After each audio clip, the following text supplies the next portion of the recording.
Equity ETFs and fixed income ETFs are not the same sort of beast at all.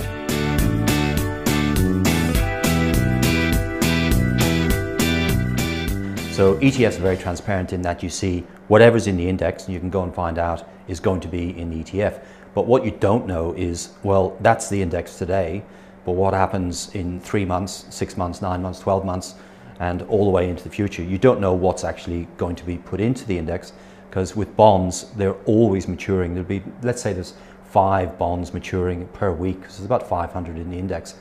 They will be replaced by the new bonds, new government bonds that are being issued all the time. So you don't really get to control any of that. All you're doing is saying, well, I'm going to hitch my wagon to that index. The other thing about bond ETFs, which is very, very different to equity ETFs, is you're giving up the most basic feature of what owning bonds individually is all about, which is somebody's going to pay me back. I invest in fixed income because it's about return off capital. Equity is about return on capital. Bonds is about return off capital. And once I know that that's being paid back, all the mathematics becomes very, very simple. You're paying me back $100. You're going to pay me 5% along the way. I know exactly what I'm going to get. I can plan my outgoings against that known income. But if you drop that bond, lots of other bonds, into a perpetual fund, it never matures. And you never actually get that knowledge of knowing, well, I know exactly what I'm going to get and when I'm going to get it. To us, the concept of swimming between the flags is be aware of what you're invested in. With XTBs, holding bonds individually in the form of an XTB on the ASX, you know that I've got a 6-year and a 5-year and a 3-year over here, and you kind of know what that duration risk is, that interest rate risk is.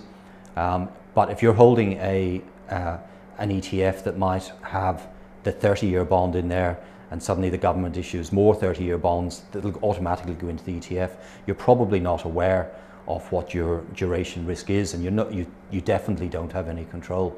With ETFs, they track indices, and indices are very, very broad, and they're dominated by government bonds, so they tend to have much longer dated duration. So you need to be aware of that don't just think, I'll just go and buy investments that will give me something related to fixed income.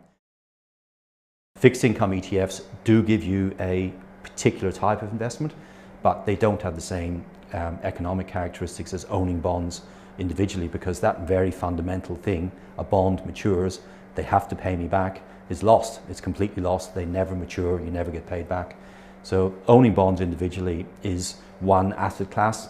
Owning bonds in a managed fund or ETF, no matter how wonderful the asset manager might be at picking a managed fund, or how great the index is for an ETF, you've lost a very fundamental feature. So it is a different asset class. That's just our view, that's one type of fixed income related investing. But real fixed income is, I'm going to lend you money, you're going to pay me back, and you're going to pay me interest along the way. If that's your definition of fixed income, managed funds and ETFs don't meet it.